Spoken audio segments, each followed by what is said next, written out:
ನಾನು ಎಷ್ಟು ದಿನ ಇರ್ತೀನಿ ಅಂತ, ನಾನು ಎಷ್ಟು ದಿನ ಬದುಕ್ತೀನಿ ಅಂತ ಮನುಷ್ಯನಿಗೆ ಗ್ಯಾರಂಟಿನ ನಿನ್ ಗ್ಯಾರಂಟಿನ ಯಾರು ನಾನೇನಂದೆ, ನಾನು ಇರೋವರೆಗೂ ಚೆನ್ನಾಗಿ ಓದಿ ಅಂತ ಮನುಷ್ಯನ ಗ್ಯಾರಂಟಿ ಇದೆಯಾ?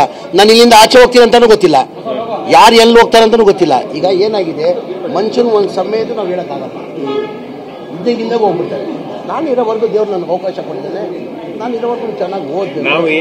ನಾವೇನು ಅನ್ಕೊಂಡ್ವಿ ಅಂದ್ರೆ ವೈರಾಗ್ಯದ ಮಾತು ಒಂದ್ಸಲ ಈ ರೀತಿ ಹಿಂಗೆ ಹೇಳುವಂಥದ್ದು ಸಭೆಯಲ್ಲಿ ನಾನು ಎಷ್ಟು ದಿವಸ ಇರ್ತೀನೋ ಸಚಿವನಾಗಿರ್ತೀರೋ ಇಲ್ಲ ಸಚಿವನಂತ ಇಲ್ಲ, ಬದುಕಿರ್ತೀನಿ ಅಂತ ಹೇಳಿದ್ದೆ ನಾನು ಎಷ್ಟು ದಿನ ಬದುಕಿರ್ತೀನಿ ಅಂತ.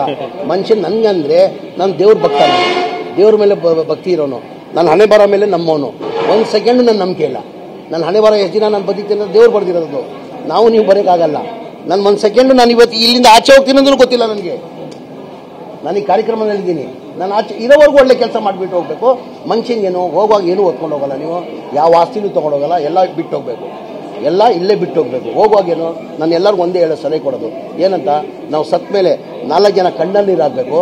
ಇನ್ನು ಮಹಾನ್ ಒಳ್ಳೆ ವ್ಯಕ್ತಿ ಇದ್ದಪ್ಪ, ಇನ್ನು ಸತ್ತೋಗ್ಬಿಟ್ಟ ಇವನು ಅಂತ 4 ಜನ ಕಣ್ಣಲ್ಲಿ ಇರೋದು, ಅದೇ ದೊಡ್ಡ ಆಸ್ತಿ. ಬೇರೆ ಏನು ಓದ್ಕೊಂಡು ಹೋಗಲ್ಲ, ಎಲ್ಲ ಇಲ್ಲೇ ಬಿಟ್ಟು ಹೋಗ್ಬೇಕು.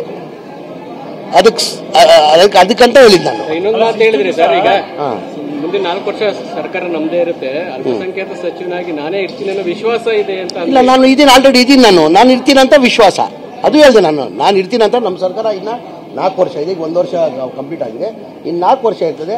4 ವರ್ಷ ಇರೋವರೆಗೂ ನಾನೇ ಇರ್ತೀನಿ ಅಂತ ವಿಶ್ವಾಸ ಇದೆ. ನನ್ನ ಓದಿದಲ್ಲಿ ಅವ್ರಿಗೇನೋ ಒಂದು ಘೋಷಣೆ ಮಾಡಿದ್ದೀನಿ, ನಾನು ಇರೋ ಓದಿದಲ್ಲಿ ನೀವು ಅದಕ್ಕೆ ಇದು ಮಾಡ್ಕೊಂಡು ಚೆನ್ನಾಗಿ ಓದಿ ನೀವು ಬೆನಿಫಿಟ್ ತಗೊಳ್ಳಿ ಅಂತ ಹೇಳಿದ್ದೀನಿ ನಾನು.